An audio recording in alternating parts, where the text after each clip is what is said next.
उम्मीद मत छोड़ना। एक बार की बात है, एक बड़ा सा जहाज तूफान की वजह से समुंदर में डूब गया।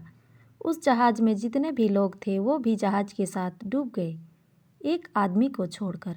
वो आदमी वहाँ से बच निकला और एक सुनसान इलाके पर जाकर बेहोश हो गया।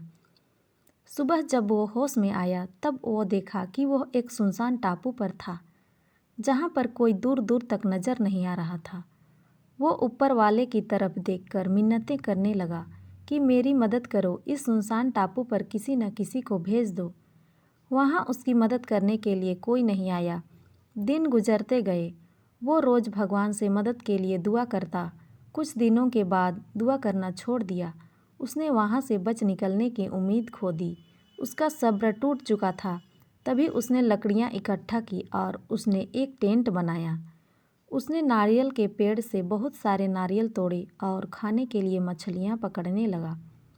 10 से 15 दिन गुजर चुके थे। उस आदमी ने वहाँ से निकलने की पूरी उम्मीद छोड़ दी। इसीलिए उसने तकरीबन 20 दिन की मेहनत के बाद वहीं पर एक लकड़ियों का घर बना लिया।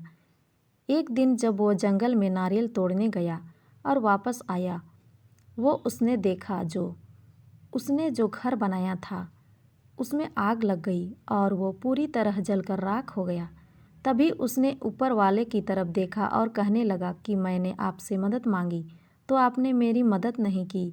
जब मैंने रहने के लिए घर बनाया तो आपने उसे भी जला दिया। वो सारी रात ऊपर वाले को कोसता रहा और सो गया। जब वो सुबह उठा तो देखा उसने एक बहुत बड़ा जहाज़ उस टापू के किनारे पर खड़ा है। वो ये देखकर बहुत खुश हो गया और तुरंत जाकर जहाज़ पर चढ़ गया।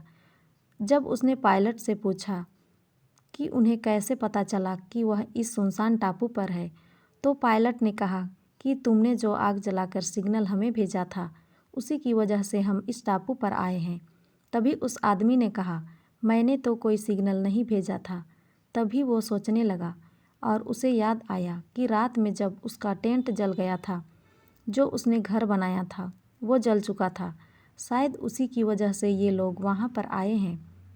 तभी वो आदमी ऊपर की ओर देखकर खुशी से चिल्लाने लगा, यही चीज़ हमारे साथ होती है।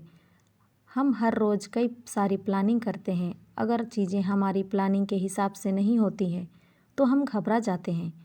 किसी चीज़ को लेकर हमारी उम्मीद पूरी तरह से टूट जाती है और हम ऊपर वाले को कोसने लगते हैं, लेकिन आपको नहीं पता उसका प्लान आपके लिए क्या होता है। आप उसका अंदाज़ा नहीं लगा सकते। वो लाखों करोड़ लोगों की ज़िंदगी चलाता है। उसे सब पता है कि कब किसे क्या देना चाहिए और किसे क्या नहीं देना चाहिए। जब भी आपकी ज़िंदगी में कुछ बुरा हो रहा हो, जब चीज़ें आपके हिसाब से नहीं हो रही हों, तब उस पर भरोसा रखना। आपके पास ज़रूर आपके लिए कुछ प्लान है। वो दूसरा दरवाज़ा खोले बिना पहला दरवाज़ा बंद नहीं करता। तो कभी उम्मीद मत छोड़ना। तो दोस्तों, ये कहानी आपको कैसी लगी कमेंट में ज़रूर बताएं और अच्छी लगी हो तो लाइक सब्सक्राइब ज़रूर करें। धन्यवाद।